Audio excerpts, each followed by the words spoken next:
我记得在5年前，我们曾经给各位同学呢布置过任务，就是说你要琢磨开始考虑这样的一个话题，就是某某法律或者某某制度规定的经济分析。就是说你现在就要开始尝试做一种类似于小论文就是说我要对我所看到的一种法律法规、一种制度性的规定一种现象进行了经济分析。那么很多同学可能下边做了一些工作，但是呢，任何一种这样的分析都会有一个要求：我怎么分析我从哪些角度、哪些评估标准的那个角度出发，来对这些我所看到的法律法规、制度规定进行这样的分析。那么大家在现在这个 PPT 上、这个课件上呢看到的，这实际上是美国人在对一些行政立法进行成本效益评估的时候所采取的一些个做法，或者说所分别讨论的一些项目。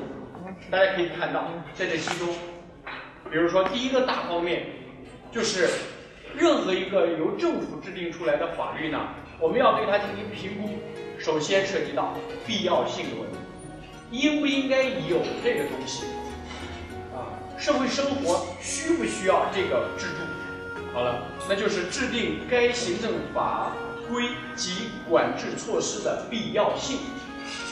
这是一个比较成套的东西。第一个方面，在必要性下面包括了这样几个内容。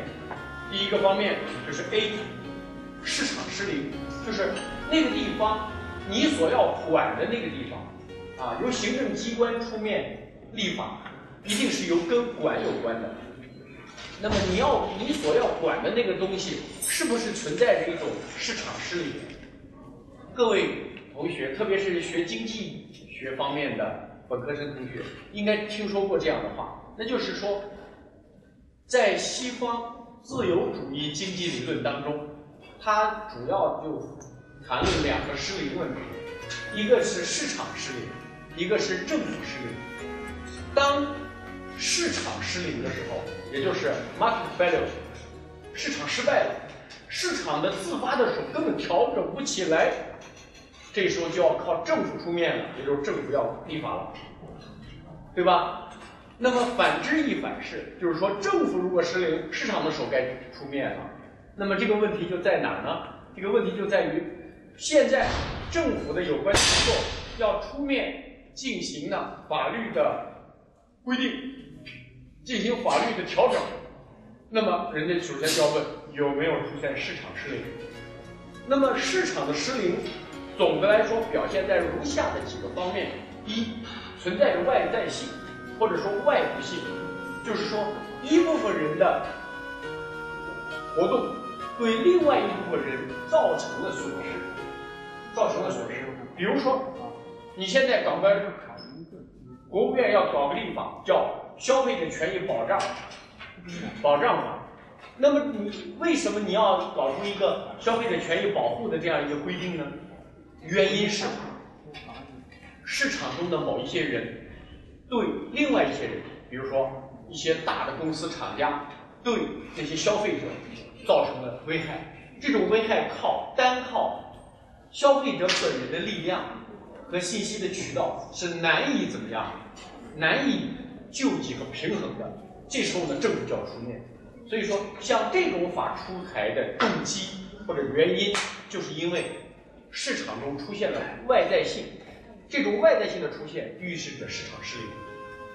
换句话说，市场失灵会有不同的表现。第一种表现是外在性的出现，第二，自然垄断。有一类行业，比如说供水、供电、供气、交通运输这些方面，是比较具有自然垄断属性的，它天然是一种垄断的这个我相信很多同学都知道。你比如说，全北京城1000多万人有的人说法是1300万，那这1300万，那这个水供应是非常重要的，每个人都离不开水，有消费生活用水，有工业用水。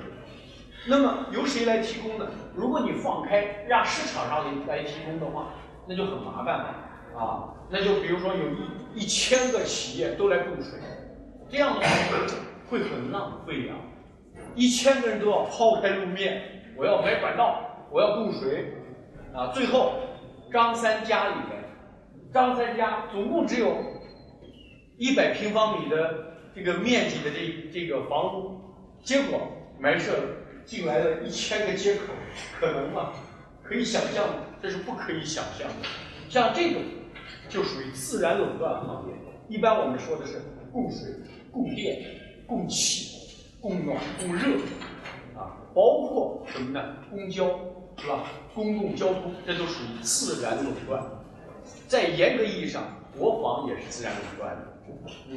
那么这些垄断的行业，那么不能完全由市场，应该由政府出面，特别是应该由政府的法律来出面。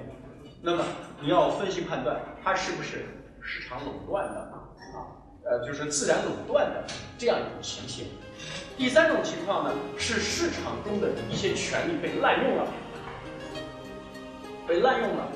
或者是存在着一些特许权，或者是存在着一种市场的准入的壁垒特别高，是不是？别的人根本进不去，它的壁垒太高了啊！你比如说，我想开牛肉面馆，结果人家有一个不成文的市场中的规定，那是什么呢？只有达到2000万元的资本才可以开牛肉面馆，这对我来说是不可实现的。实际上，这种市场准入上的限制是滥用了市场的那样一种霸权，那么要把它打掉。这时候要谁来打呢？政府来打，囤积居奇，滥用市场权力，这种情况也要出现行政法律法规来对它进行处理。第4种情况是信息不充分或者信息不对称，这个问题大家都非常的熟悉。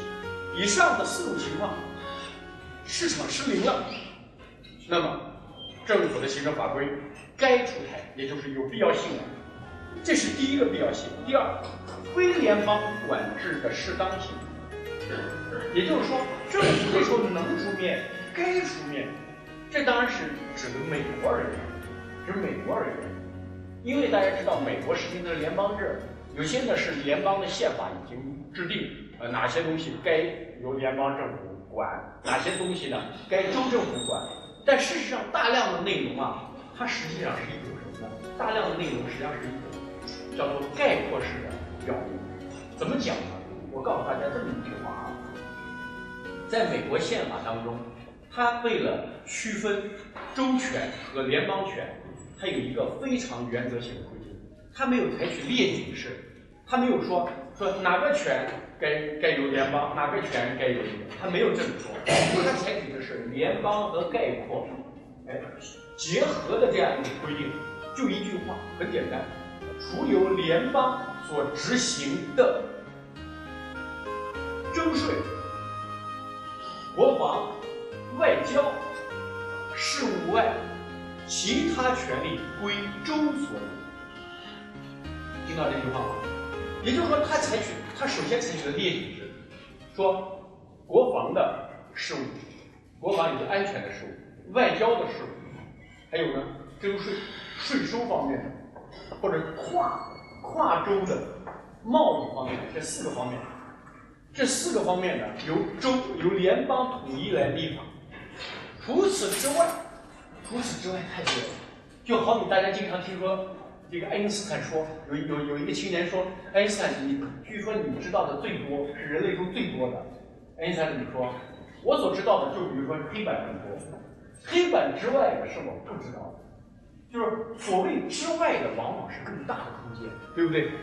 那么言下之意，在美国联邦宪法中所说的这句话，联邦就有这4大权，这4大权之外似乎不太多，实际上是非常多，包括未来有可能出现的新东西，全都交给州来办，联邦不能乱办。